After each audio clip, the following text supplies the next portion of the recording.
ស្ថិតនៅចម្ងាយប្រមាណ10គីឡូម៉ែត្រប៉ុណ្ណោះពីទីរួមខេត្តព្រះវិហារលោកអ្នកនឹងបានឃើញនៅទិដ្ឋភាពភ្នំត្បែងមានជ័យលាតសន្ធឹងយ៉ាងវិសាលហើយអមដោយសម្រស់ព្រៃឈើដ៏ខៀវស្រងាត់ដែលជាសម្បត្តិធម្មជាតិដ៏ពិសិដ្ឋ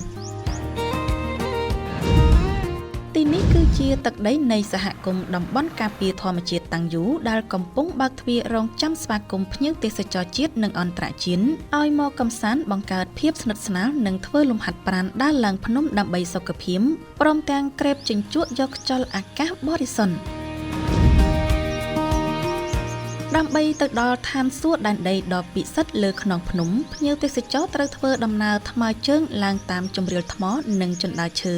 ដែលបានរៀបចំបត់បែនតាមចង្កេះភ្នំក្នុងចម្ងាយជាង1គីឡូម៉ែត្រទើបទៅដល់ផ្ទៃដីរាបនៃខ្នងភ្នំហើយត្រូវបន្តដំណើរទៅមុខប្រមាណ5គីឡូម៉ែត្រទៀតទើបទៅដល់ទឹកធ្លាក់តាំងយូដើម្បីសម្រួលដល់ការធ្វើដំណើររបស់ភ្ញៀវទេសចរសហគមន៍បានរៀបចំនៅសេវាកម្មទេសចរយ៉ាងសម្បូរបែបចាប់តាំងពីការលក់សំបុត្រចូលទស្សនាទីតាំងផ្ញើម៉ូតូនិងរថយន្តសេវាកម្មជញ្ជូនអីវ៉ាន់សេវាកម្មគោយន្តដឹកជញ្ជូនទៅដល់ទីតាំងចិត្តទឹកធ្លាក់ការរៀបចំកញ្ចុះនិងកន្លែងបោះតង់ព្រមទាំងការចម្អិនម្ហូបអាហារតាមតម្រូវការនិងមគ្គុទ្ទេសក៍ទេសចរក្នុងសហគមន៍ដែលមានបទពិសោធន៍នាំផ្លូវទៅកាន់គោលដៅទេសចរនានាប្រកបដោយភាពកក់ក្ដៅដូចជាសមាជិកគ្រួសារទឹកធ្លាក់តាំងយូហ្នឹងគឺកន្លែងកដាលយើងនិយាយត្រួសទៅក៏មានទឹកធ្លាក់កដោសចាក់រ៉ែលើមានចាក់កវលយើងថ្មហួតទឹកធ្លាក់នៅពើងថ្មហួតហ្នឹងក៏មាននៅលអាងកពើដូចជាច្រើនលហែងអីអញ្ចឹងដូចជាកន្លែងគោរពបូជាអីក៏មានច្រើនដែរបាទបើនិយាយទៅមួយអាទិត្យអីបានដើរអស់ទឹកធ្លាក់ដែលនៅក្រោយខ្ញុំផ្ទាល់នេះគេហៅទឹកធ្លាក់ចាក់រ៉ែលើសហគមន៍តំបន់ការពារធម្មជាតិតាំងយូគឺជាជម្រកដ៏មានសុវត្ថិភាពនិងសក្តានុពលធម្មជាតិដ៏សម្បូរបែបជាក់ស្ដែងនៅក្នុងព្រៃដ៏ជ្រៅនេះមានដើមឈើធំអាយុរាប់ឆ្នាំរាប់មិនអស់ព្រមទាំងជាជម្រកនៃសត្វព្រៃកម្រជាច្រើនប្រភេទក្នុងតួចាក់រ៉ែយើងនេះគឺយើងមានដូចជាពង្រូលកេះក៏នៅមានដែរប៉ុន្តែវាមិនសូវសម្បូរដែលមានគឺកឡងប្រសេះខ្លាឃ្មុំនៅសម្បូរច្រើនមានតាំងពីសងបើពិសេសសម្បូរជាងគេមានតែជុកព្រៃនៅក្នុងហ្នឹង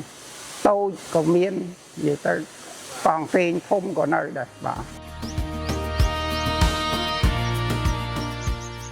ភាពគង់វង្សនៃទ្រព្យសម្បត្តិធម្មជាតិដ៏មហាសាលទាំងនេះគឺពុំអាចកាត់ផ្តាច់ចេញពីពលិកម្មនិងការលះបង់ដ៏ធំធេងរបស់ក្រុមល្បាតព្រៃសហគមន៍នោះឡើយជាក់ស្ដែងសហគមន៍បានរៀបចំរចនាសម្ព័ន្ធបែងចែកសមាជិក15ក្រុមដែលមានការចូលរួមទាំងបុរសនិងស្ត្រីដើម្បីបដូរវេនគ្នាក្នុងការចុះដើរល្បាតការពារព្រៃឈើជាប្រចាំនៅរៀងរាល់ខែ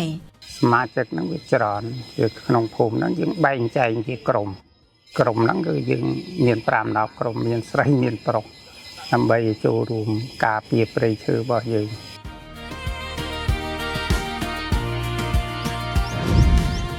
ការចូលរួមថែរក្សាព្រៃឈើបានប្រែក្លាយជាប្រភពចំណូលដ៏សំខាន់តាមរយៈការប្រមូលផលនិងអនុផលព្រៃឈើរបស់បងប្អូនសមាជិកសហគមន៍សម្ដៅលើកកម្ពស់សេដ្ឋកិច្ចគ្រួសារនិងជំរុញការអភិវឌ្ឍមូលដ្ឋានដូច្នេះរាល់ការកំសាន្តនិងការប្រើប្រាស់សេវាកម្មនានារបស់លោកអ្នកដូចជាការដើរកំសាន្តក្នុងព្រៃឡើងខ្នងភ្នំឬបោះតង់ក្បែរមាត់អូរគឺសុទ្ធសឹងតែជាការរួមចំណែកដោយផ្ទាល់ជួយដល់ការងារល្បាតព្រៃឈើ